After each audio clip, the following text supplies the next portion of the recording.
My name is Justin Gage, and you're tuned in to the Aquarium Drunkard Transmissions podcast with your host, Jason Woodbury.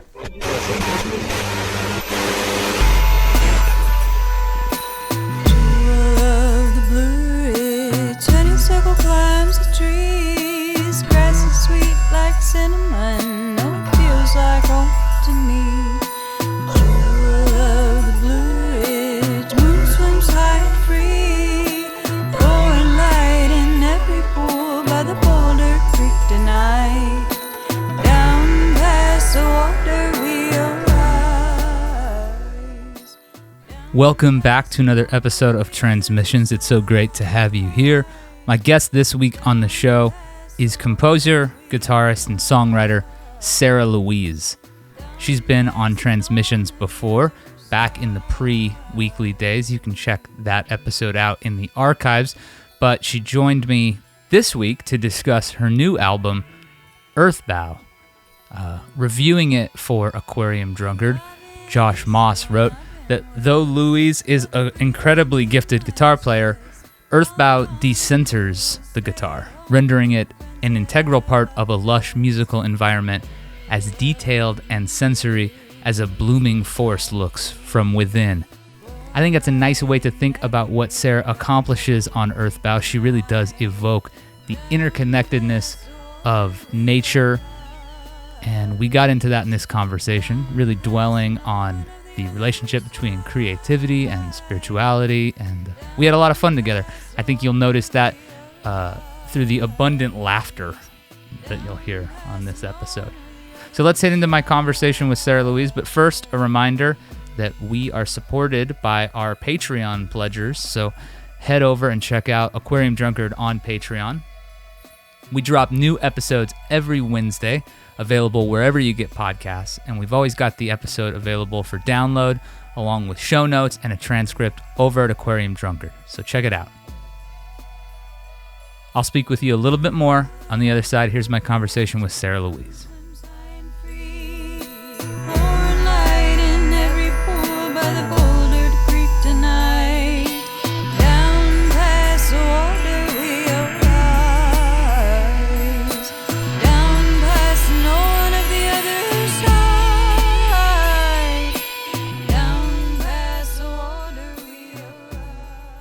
Sarah, thanks so much for joining us on Aquarium Drunkard Transmissions. It's a real pleasure to have you with us this morning. Thank you. Thank you, Jason. I'm so glad to be here. Well, so we went back and forth on how and when we were going to do this, but we settled on it's kind of mid-morning your time and a little early morning my time. So I wondered if to start off, you could tell me what your morning routine looks like on a typical day. Oh my gosh! Well, I have not had a typical day in a very long time. I've actually been camping. I'm at a friend's house right now for the weekend, but I've been camping for like weeks now. Wow! And so my morning routine has been brushing my teeth in the creek and swimming with my dog and, trying to stay off the internet as much as possible, which has only been allowed by just living a fairly nomadic, unsettled life for the past year. I haven't really had a place of my own. I've been house sitting and staying with loved ones and kind of bouncing around, and now that things are opening up, it's just, there's no new normal for me yet. This has been like the year of upending routines. Yeah, wow. So, So where have you been? Have you been camping near? Where have you been basically over the last year? Have you moved around quite a bit?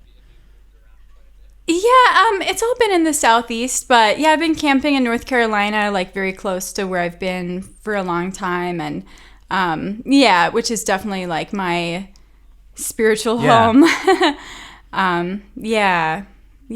I'm just like in a zone of being a little bit nomadic after being like in one fairly isolated spot for close to a decade. I think in the past when we've talked, you've told me a little bit about the place, but was the year did the year present the opportunity for you to kind of embrace a more nomadic situation, or what sort of inspired that for you? Losing my housing and job. Well, there you go. Yeah, jeez. Yeah. I mean, it's been far out. It's been a far out year. Do you? I know when I camp, there's a few things from the normal world that I can't let go of. So I always have to have coffee. Do you do coffee every morning or? I don't actually. I'm so sensitive to caffeine, and I've never been able to get over that hurdle of like, I feel like so jittery for 2 weeks. But I love coffee ice cream is my favorite. There you So go. I love the taste. That's great. That's great. Well, so this new record, and I meant to ask before we started recording, but it's too late, so I'll do it on mic. Do you pronounce it Earth Bow or Earth Bow? I pronounce it Earth Bow because it is, my bow to Earth. But I'm not into determinism. So if people want to call it Bow, that's okay too.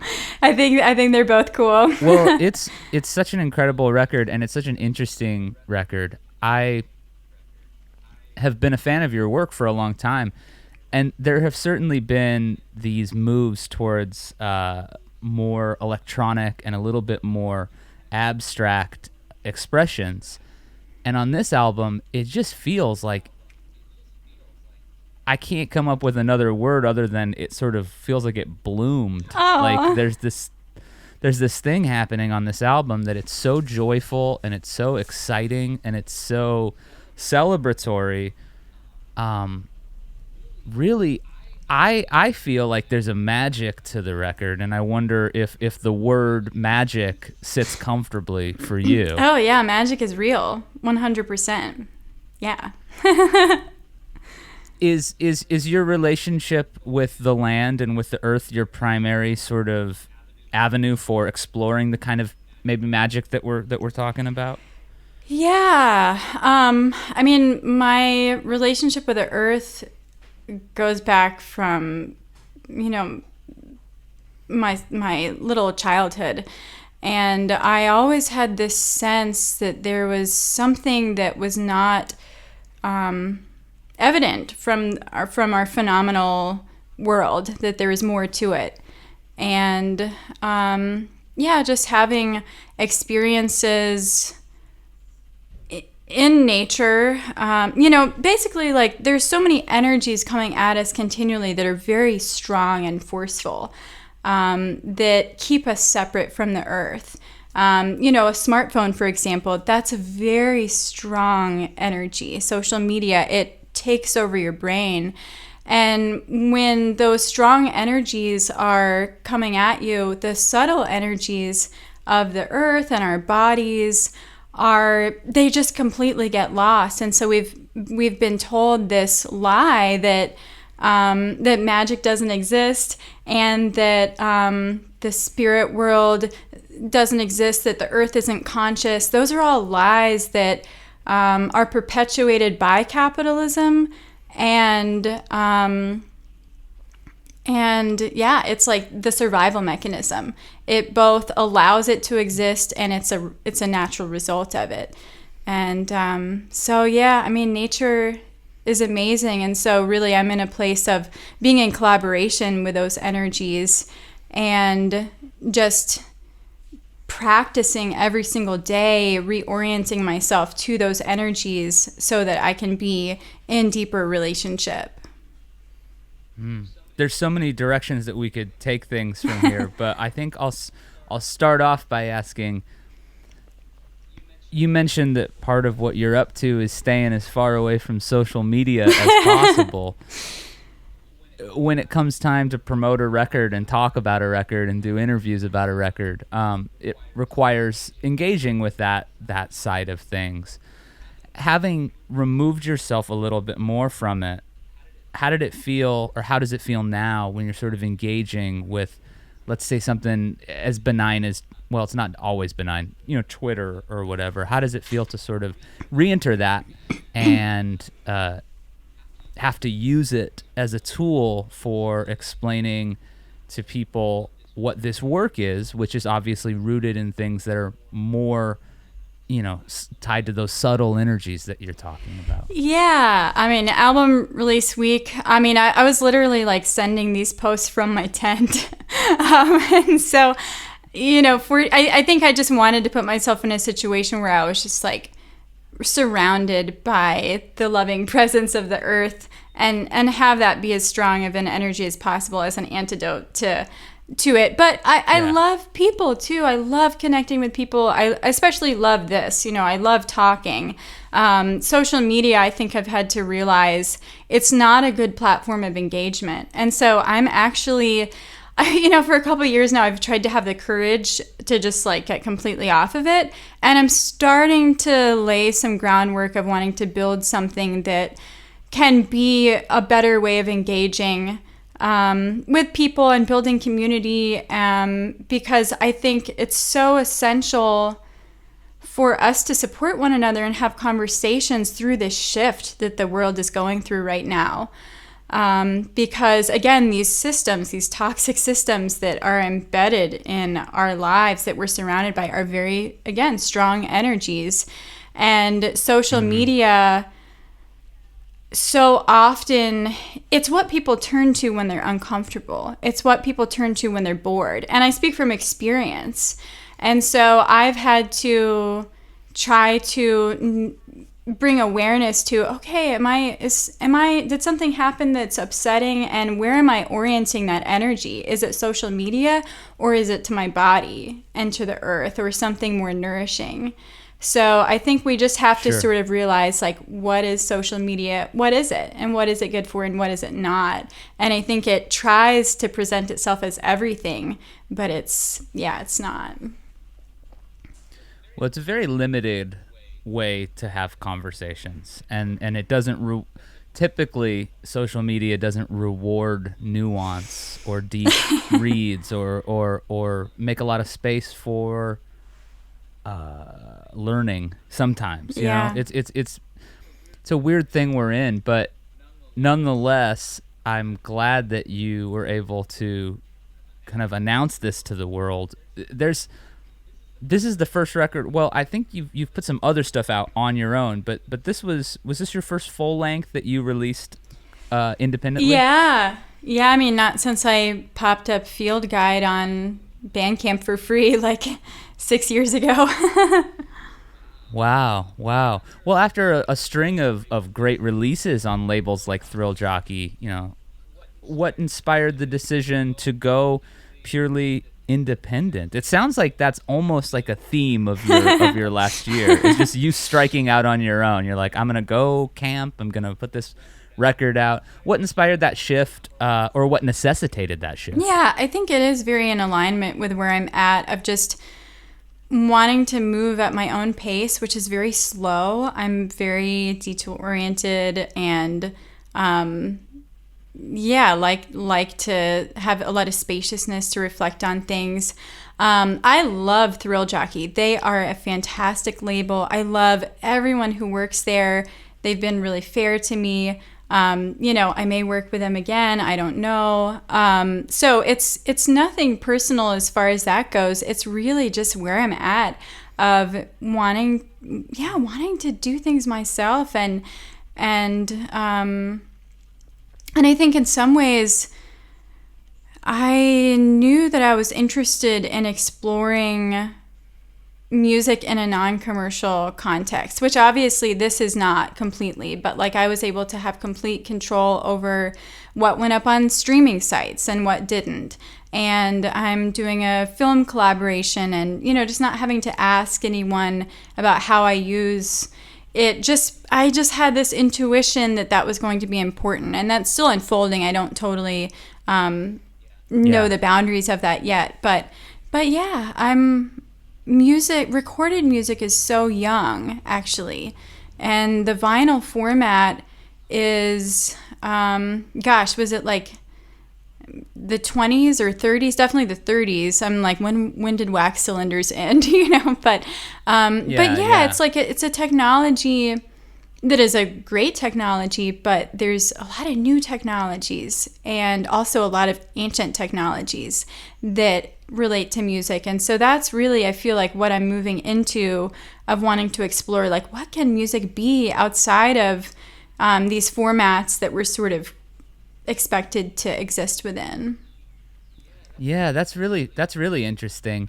I think about how you absolutely sort of drew certain lines in the sand with the release of this, because on Bandcamp and the actual physical version of the record, everything is sequenced and presented in a way where it's a two-part suite, basically, side A, side B, with all the songs flowing into each other and sort of existing in a tied format. And then on streaming services, you've got single versions of some of the songs, and it feels to me like there's a big emphasis on rewarding the person who's going to engage with this sort of the way you intended it. And I think that that's so beautiful. I love the way it flows together, and I love the way that it feels like it's tied and of a piece with itself. When we've talked in the past, we've talked a little bit about traditions and the solo guitar tradition and folk and blues and that being a big sort of part of your work. But yeah, this jets off into sort of whole other new territories, and it feels like an extension of DJ sets, for you, the way everything sequences and flows together. And also there's just like, I want to ask a little bit about that celebratory quality, because it does feel to me like there's something celebratory to this record about being in your body and being in the world, and in a year where it has not been always so easy to find joy. It feels to me like this record is a little bit of a document of a kind of very sustaining joy. And I wonder if the record was mostly done before the pandemic started, correct? Some of it was. A lot of the songs were done. And by the way, there's 5 extra songs that I'm just waiting to, get mixed and mastered one day. I had to cut a lot of material for this, but the shaping and the weaving of it, and some of the lyrics and, a lot of it did happen after the pandemic started, but there was like a really good foundation to it. So it's the, linear time is not real. So I don't know exactly, where everything landed, but it was both. Yeah. I love how you just like casually toss out like linear time is not real. So in terms of my record, no, but there's something very, you wrote, there's a quote you said, sometimes I can feel the energy of a song living inside me and words come out. And that's something that you sort of credit to your meditation practice. So I wondered if you could tell me a little bit about the intention behind this record. Was there sort of a set of things that you wanted this record to sort of put out energy-wise? Or was it more of a process of like you figuring out what that was as you were making it? Yeah, well, I think music as it spontaneously arises is necessarily a document of where we're at and what we're embodying and what matters. When it's done in that way, when it's done, like I'm not sitting down and being like, okay, here's the 1, here's the 4, here's the 5, which is cool too. I mean, I love a lot of artists who, might write songs in that way, but my practice is channeling. And when that is the practice, there's no sort of hiding what is present. And what is present for me is I love nature. I love the earth. It is my religion. It has healed me immensely. And I think that's one way I've started to think about my discography is I've been healing a lot over these years through each release, and so I think with this record, I feel so well and whole and healed, and just nourished so much by my relationship with the earth that I feel stable and secure enough to not need to express anything else. Yeah, that's beautiful. That's beautiful. You have already alluded to the fact that magic is real and there's a spiritual component to what you do. Would it be too weird to talk about what maybe your religious, like the cliff notes of your religious journey through life would be like? Were you raised in any particular tradition by your family? I was raised.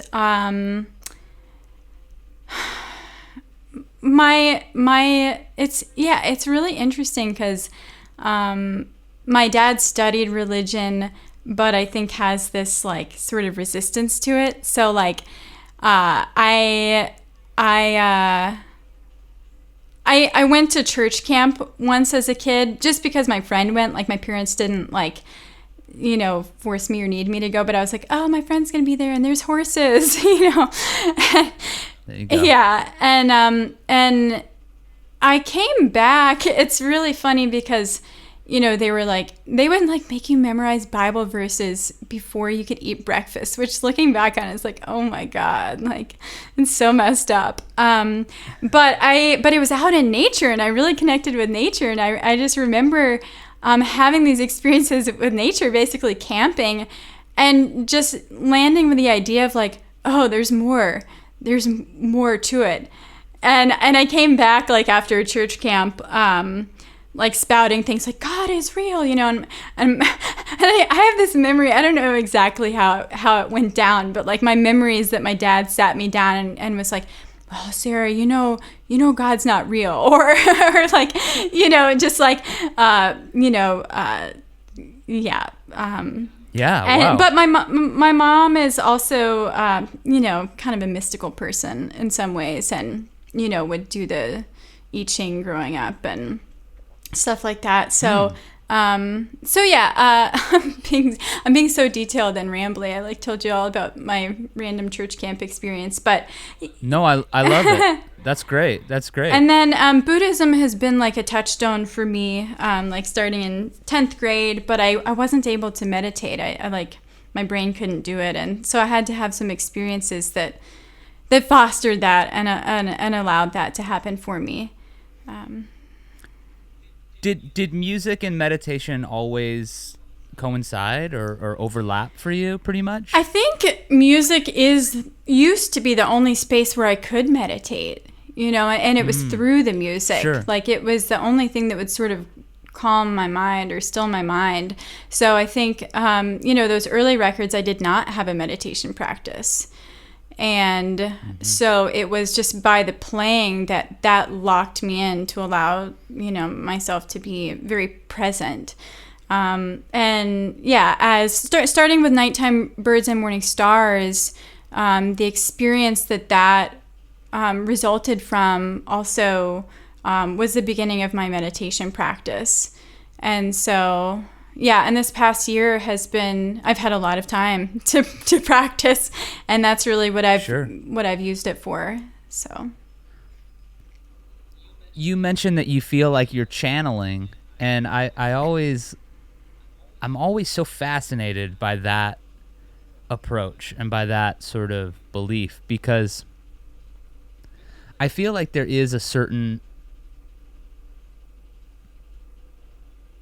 maybe it's not for everybody, but certainly music can be a mystical and a magical practice. You are conjuring things out of the unknown, even if the unknown is only your subconscious. Sure. or only a part of you that you don't necessarily know what it looks like in that corner of your mind or whatever. And stuff kind of pours forth from that. I wonder if, as a channeler, you feel comfortable expressing any notions of where the music comes from for you? I think it's about relationships. I think it's about relationality. I think it's about connecting with things, both internal and outside. But I cultivate relationships with my ancestors. I cultivate relationships with plants. I cultivate relationships with the earth and unseen beings who wish me well. And so I think it comes from a web of relationality, of being connected and nurturing those relationships. It's reciprocal. Does that tie to the way the album is presented, where these songs are all presented in relation to each other, and even the elements musically are sort of all counterpoints and yeah, absolutely. I wanted to present an interdependent ecosystem, a web. Yeah. There's this record, it features like field recordings, and there's electronic layers and really great rhythms, and you've got people who worked with you on it. I think Cooper Crane from Bitchin' Bajas is on it.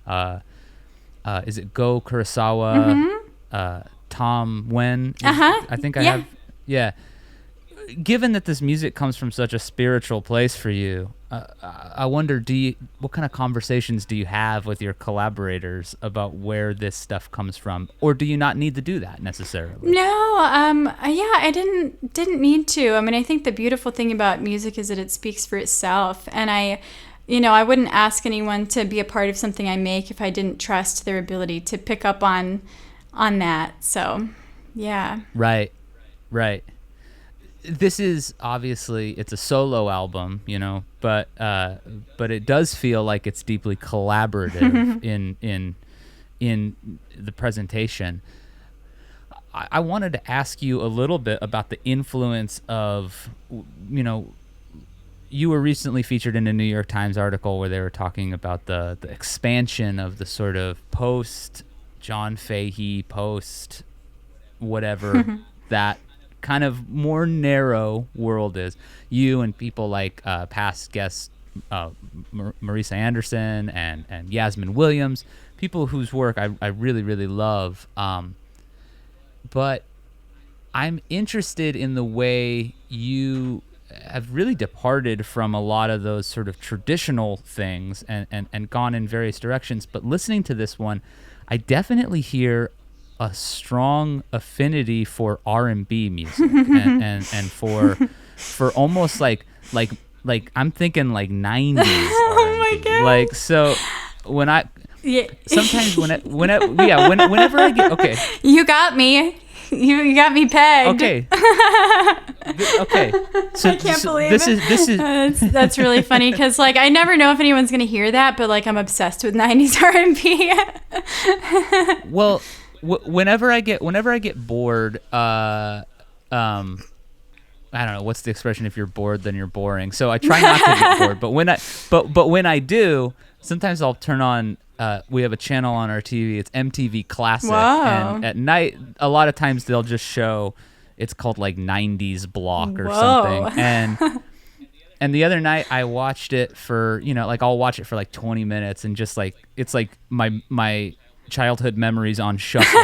But I was getting ready for this interview and listening to the record a lot, and they showed a TLC video, and I was like, whoa, there's some interesting commonality in the melodies. So, were those some of the first songs that you connected to, like radio jams? Yeah, totally. I grew up in Atlanta as a kid, and yeah, I mean, Boyz II Men, TLC, D'Angelo, Aaliyah. I mean, yeah, totally. Like I listened to that so much growing up, and it's just, I mean, to me, the most interesting music being made right now is in rap and R&B. That's where the boundaries are being pushed. That's where the innovation is. That is where the I don't know. Yeah, to me, that's where it's at. Yeah. There's that. I'm trying to pinpoint one of the things, because it's not just the melodies. There's also there's a sort of when I listen to this record and I think about it in context of those kinds of music, I think about the way there just feels to be such a an emphasis on almost like the sensuality of existence, almost like just like maybe sensuality is the wrong word, but I just hear this like it feels very full, and it feels very like lively, and it feels very that thing of I read a review that referred to like Earth Wakes Up as like a love song, you know, and I love that, and it made me think like, is Sarah making like slow jams for the planet? And to me that just seems so interesting. And coming from the sort of let's call it like cosmic guitar, or maybe we could call it new American weirdness, or new old American weirdness, or whatever. Coming from that world, was there any hesitancy in the past of like, I don't necessarily know if I want to embrace my Motown Philly roots when I'm presenting myself as, you know, a 12-string guitarist? And I wonder if for you a big part of the appeal of kind of striking out on your own is being able to shake loose the detritus of what, you know, you're allowed to do or not allowed to do as a musician. I don't think so in that case. I think I would have felt free to do whatever I wanted in any case. Like, I can't, like, if you're making something creative, like, do what you want, you know, don't try to be anything other than like what you are and who you are. I think the sensuality really was a result of my healing. Like, I think so many people, I think it's not uncommon for people to be very disembodied. Whether it's from trauma or whether it's from just being desensitized by being plugged into screens all the time. So I think I was, in a position of being disconnected from my body. And as I've healed, I am so in touch with my body. Like, I'm dancing, I'm moving, I'm, you know, running. I just have a completely new relationship with that. And so I think that anything that you're picking up in that regard is just, it's who I am now. It's how I am. It's just comes out naturally, which, I'm so thankful. It's amazing to be embodied. I'd like to ask you a little bit more about dancing, because dancing's a big part of, like, certainly your social media presence or Instagram presence. There were all these, as the pandemic set in and it became more and more apparent that if we were going to see live music, we were going to need to watch it on our phones or our laptops or whatever. And nothing comes really close to capturing the feeling of being in a room with people with music playing. But nonetheless, your presentation did feel very exciting and, again, joyful in a time when there wasn't time to find much joy. What has your relationship with dancing looked like? Have you ever been like a club attendee? Is that something? Or tell me about your dancing life. Well, I'm a failed ballerina. That's where it all began. But yeah, I mean, I have done a little bit of, I guess, what you might call clubbing. And I'm just so interested in that experience because it's this liminal space. It's this ecstatic space where boundaries dissolve. It's very ritualistic. You know, I would say a club is one of the few places where you can have this communitas, is like this, you know, probably not the best word. It's like some anthropological word coined by some old white guy, you know, but like, yeah, Sure. this ecstatic experience. And so, yeah, that was definitely an influence in the record, like getting more into techno and house music. And yeah, it's all about the body. And the body is this vehicle of communication. The body is where we get in touch with our intuition. It's where we locate ourselves in like this deep-rooted knowing. And that rooted knowing is an antidote to these systems which impinge on the whole planet. Yeah, I think that we touched on this maybe a little bit before we started the interview proper, but that the last year has served as this huge disruption of everybody's routine and everybody's sort of set understanding of what the world is, and obviously it's come with immense tragedy and really I mean, last year was a terrible year. There's no way around it, you know. But I do think that people are in a position of finding themselves open to the notion that maybe this isn't the only way that things could be. Absolutely. As an artist, how much does it feel like when you put a record like this out, you're almost presenting your vision of what things could be more like? I mean, I guess that's a little vague the way I phrased that, but hopefully the idea comes through a little bit. Yeah, I think so. I mean, I think again, like it's not my job to convince anybody how they should be or how the world should be. I'm just making what's on my heart. And I think when that happens, there can be this, yeah, I mean, again, music is so amazing because it's beyond words. It's this very direct form of communication that speaks to the wholeness of the mind and the body and the spirit. And so, yeah, I deeply want the world to be different. I'm deeply invested in the emergence and the nourishing of new ways of being in the place of these systems which extract power by severing our connection with each other and with our sacred planet. And so I think I hope that my music can connect people with the earth, but I'm really just sort of making what's on my heart. You kind of alluded earlier to trying to figure out ways to maybe utilize the systems of like the internet and the way we connect to sort of have like maybe a side, like a tributary that's off to the side that's not necessarily tied into Twitter and Facebook or Instagram or things like that. But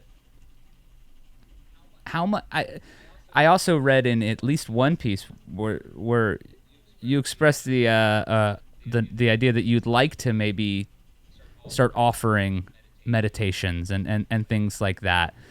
Is that sort of what you're talking about when you talk about having a way where you can utilize the technology to connect with people on a deeper level without some of the distractive or even destructive qualities inherent in some of the existing spaces? Yeah. So one thing that I'm working on is this space that is not on social media, that's a virtual room that can be evolving and changing, where I want to gather people. So I want to gather people together. And yeah, in that space, I'd like to do meditations. Also, I'm really interested in group singing. Like group singing is so ancient and so healing. And I want to create a safer space where people who maybe don't identify as singers to be able to come and feel the power of voice coming out of their bodies. And I fully expect to do this in person. And I'm also intrigued by the possibilities of, what's great about the internet is that it can aggregate like-minded people who don't have to live close together. So I'm working on a lot of things. I feel like my practice is shifting a lot towards facilitation. I'm just wanting to help hold space, not as a leader, but as just someone as part of a community. Sure. And that will not be happening on social media. It will be happening in my own digital space. Yeah, that's fascinating and really exciting to hear, because it's clear that there are really deep ideas and deep pathways of thought at work in this music. And I think about one of the things that I liked most about sort of organized religion was being in a room with people singing and everybody's voices gathering together. And I even remember having this sort of one experience as a kid where we were singing a hymn in church growing up, and I was listening for the different voices like around the room, not looking, and just sort of being like, I can hear so-and-so, I can hear my uncle, I hear like these voices. And I remember being like young, so slightly like goofy and dazed probably, and at some point, probably stopped paying attention, but noticing, that like the imperfections in people's voices were what made them sound so cool. And what made like layering the imperfections of voices together is it's such there's nothing so human, but it almost sounds like what you're talking about is that when people are gathered in community, like something else happens. That's not just about me and you in a room. It's about both of us joined in something. And I think that's that's certainly what I miss about live music. So as somebody who has spent a lot of their time playing live music, has it been a weird year not having that on stage, or maybe not necessarily a stage, but just being in a room with people and playing music? Have you missed that a lot? Oh, yeah. Yeah, I miss it so much. As I mentioned, I think this was like before we started recording. This year, I've mostly just been singing songs into the air and letting them disappear. And it's because my audience, what I'm singing for is my surroundings. There's no people to sing to. And so, it's been a weird year of just, again, with that disruption, being able to reflect on, okay, what are we doing here? Why are we doing it? Oh, but I miss it so much. I mean, humans are meant to gather together and sing together. Yeah. We probably don't even have any idea how this last year has affected us in that, and won't for who knows how long. It'll be something we're all unpacking. but I wonder if when live shows do resume, and when you are able to do that safely, and hopefully soon, like people are getting vaccinated, and there's spaces where certain things are probably okay. Certainly outside shows, which I can imagine, you'd feel comfortable doing outside shows. Do you think that going back into that level of performance, what do you think now after a year of sort of taking it off, being forced to take it off from live performance? What do you think you'll bring into live performances in the future, if that's not too daunting a question or too weird a notion? No. I mean, I think this whole singing songs into the air has been deeply nourishing to my creative practice. And I think that's what I want to bring to shows. I want to bring spontaneity. I want to bring risk. I want to bring realness of like what is in the moment, what is real in that room. So I, one of the reasons why I stopped playing solo guitar is because, if I wanted to play 8 songs, I would have to play in 8 different tunings. It was just so impractical, and really at my heart, I'm an improviser. That's what I love. And so I think this whole year has been about exploring spontaneous expressions of sound. And so so that's what I want to do. Yeah. Yeah. Well, that's beautiful. It makes me, I think a lot about how the idea of singing a song into the air and sort of letting it dissipate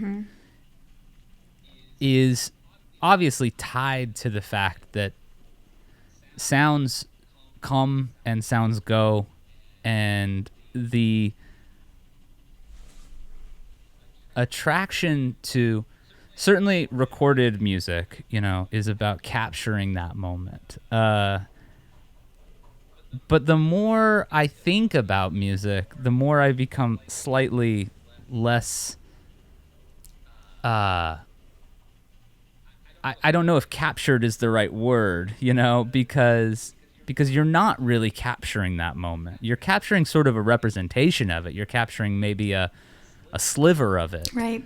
But there's the ephemeral thing, the thing that goes away after the sound is gone, is really perhaps the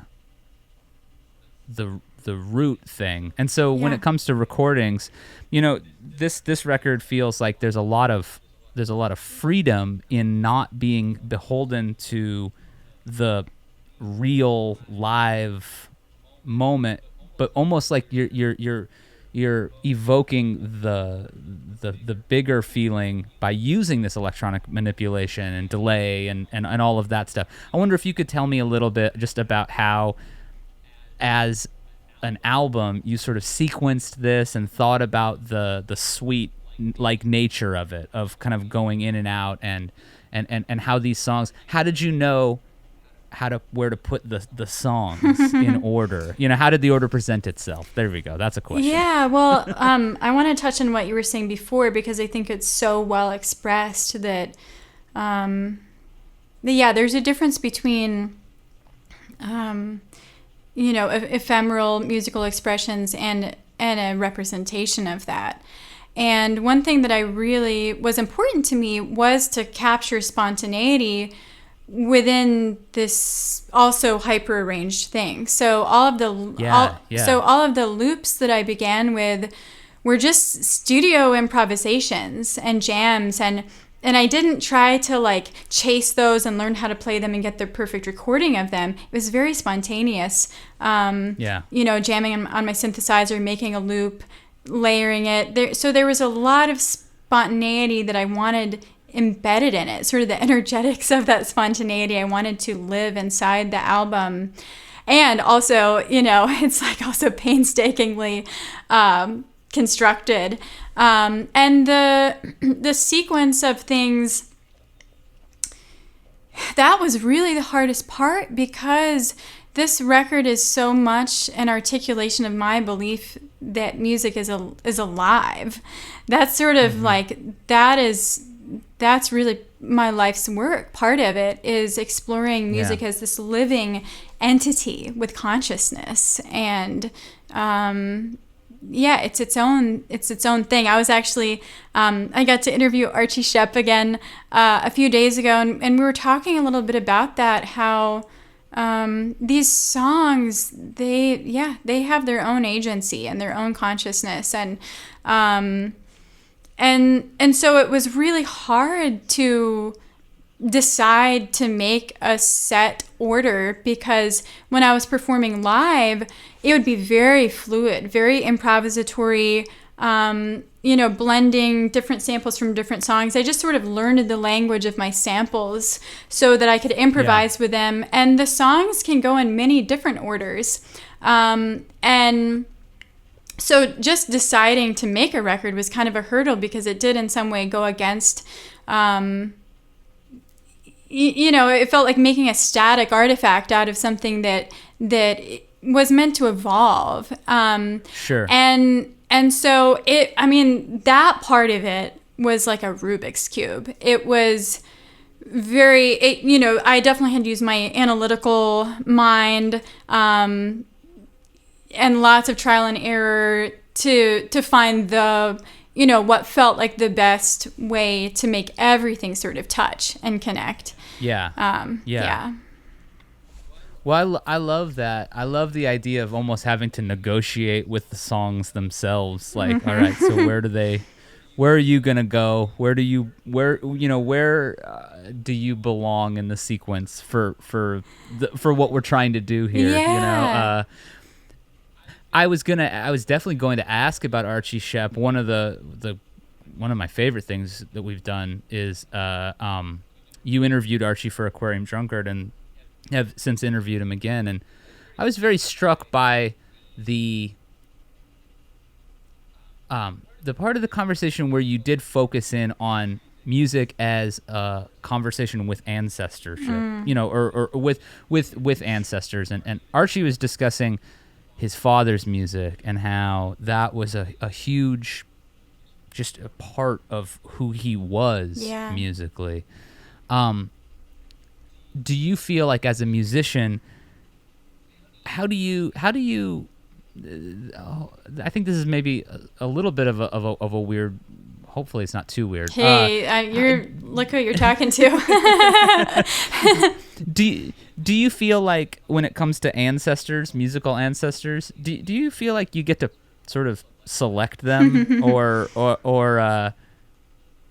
at least that maybe part of the time that's the way it works, is you can say, I think this person's one of my musical ancestors, and then sort of like enter into your listenership with them with sort of that in mind, or do you find that how does that process work for you? Because you mentioned that you felt like this record was tied to the relationships you have with not just the earth, not just the other consciousnesses,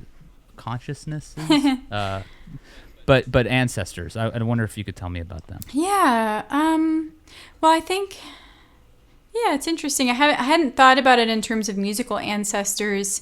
When I was speaking about ancestors earlier, I was speaking about ancestors in my own like family lineage. But I do think that the concept of ancestors is a lot bigger than that. Like, I mean, the world is so deep and mysterious. Like, we just don't know. There could be like a stone that's your ancestor, We just don't know. We can't know. So when it comes to musical ancestors, I mean, there's definitely people who I take refuge in and who I build relationships with and who help me feel resourced and on course, and whose music has had an impact on me. And I think whenever it comes to building these relationships, it is very important to think of it as a relationship, not just, me receiving something, but what can I listen to and offer? What can I do in service to these relationships and to carry on what these people were trying to communicate? I think it's always important to ask, how can I be of service as well to these beings that I'm in relationship with? So it's a two-way street. Yeah, it's more conversational than simply. The term influence is an interesting one, because people will say, like, who are your influences? And I certainly, of course, I understand where that comes from. Everybody starts off with just these, I like this and I like this and I like whoever and I have to sort of like learn to do sort of a version of what they do. But it's in the process of doing so that you become aware of yourself and aware of what your, artistic vision is. But the conversation with Archie was so, I listened to it, obviously, because we presented it as a transcript on the site, like an edited version. But I got to listen to it, and I could hear I could hear in your voice the respect and the interest you had in talking with Archie about music as a life practice, as like not just So tell me about playing shows. Tell me about, recording albums. Tell me what you did in the studio on this day. You seemed much more interested in sort of unpacking the like music as a life, Like by the time this episode airs, my episode with Wadada Leo Smith will be out. And I just wanted to ask him, that all we talked about pretty much was just sort of what it looks like to build a life with music as the sort of the main thing. And as you've been putting out records and really digging in, do you feel like at this point you have a pretty, do you understand the sort of path musically that you're on? It sounds like it's a lot about cultivating awareness about what is happening musically, and I wonder if at this point, how many solo albums in? 4, 5? I think it might be 6. Yeah, I don't know. It's more than I ever thought I would make. Yeah, well, I just let's like a thought experiment. If we could go back, 5 years and play you 5 years ago this album, what kind of take do you think you might have? I mean, do you think you'd be do you think you'd be surprised, or would you sort of be like, yeah, I feel like that's what I hear in my head, or something like that? I think I would be really stoked and relieved. Yeah, because again, I think this record is an expression of my own life journey and where it's led me, and I've never been happier. I've never felt so well, and I think the music hopefully is an expression of that, and I think 5 years ago I would have had no concept that my life could feel so whole and good. And so I think it would have been like, fuck yeah. I don't know if you can bleep that out if you need to, but nah, you can say fuck yeah. Okay, sweet. It's allowed. Yes. Well, that's awesome, and I think that there's something, that's so beautiful to think about, and it's so beautiful that energy comes through on this record. That energy comes through in like a palpable way. Listening to it, I hear that sense of wholeness, I think, or I hear something that indicates it, and it feels so, I love the idea of healing music, and when a couple weeks ago we aired an archival conversation with Joanna Brooke, the New Age artist, and she talked with me about healing music and how for her, she started making music to heal herself. And then when people would say, she tells this incredible story about like walking down the street in San Francisco and like hearing music coming out of a house and like wandering over and like sort of standing at the door and listening in. And then the person is like, hey, what's up, or whatever inside. I love that. And she was just like, this music just feels, I feel drawn to what you're listening to. And he was like, oh yeah, it's this, she works over at like KPFA. Her name's Joanna Brooke. And and she was just like, it was my music. Like I was once again, and I just thought like, wow, how beautiful is that? But for me, it articulated a thing that's really hard to put a finger on, which is that, this, you can be surprised by what comes out of you. Oh yeah. Because we're vast people and we're vast like ecosystems ourselves, and so I love I love the idea of like, this is good. Who's this? This is you. Oh, cool. I like that. And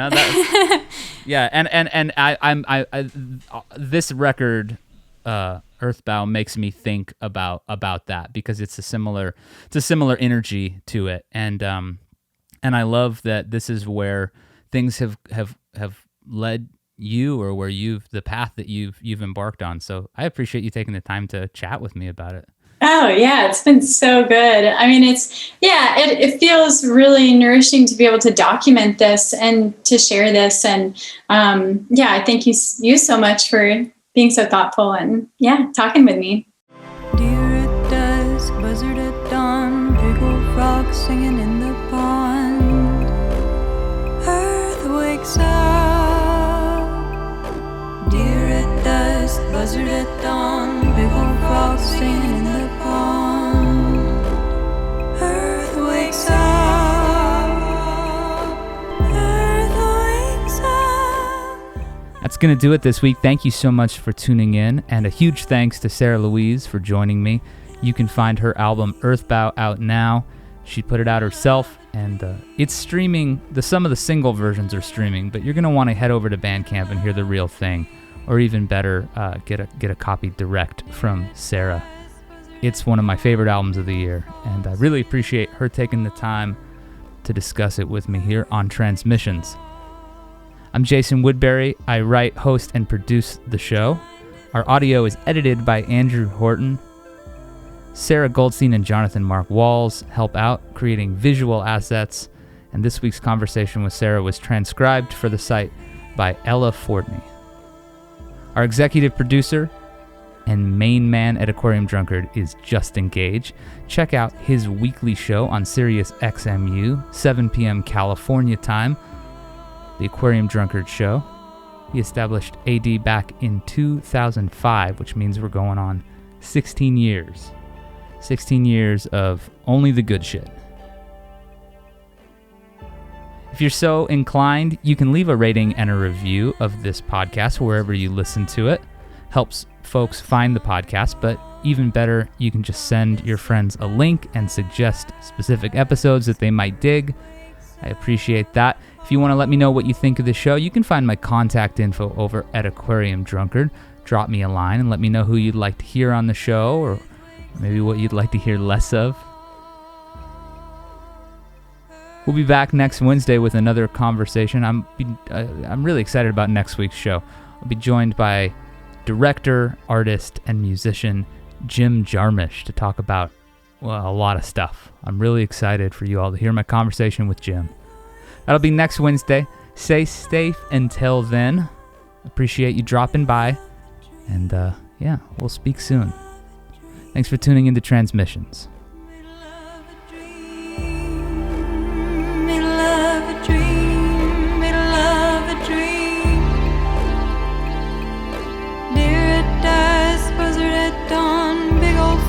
Singing in the pond, earth wakes up. Time to feel.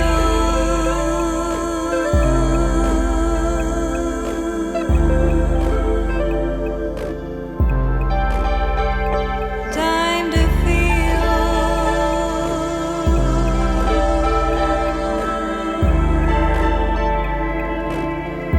Time to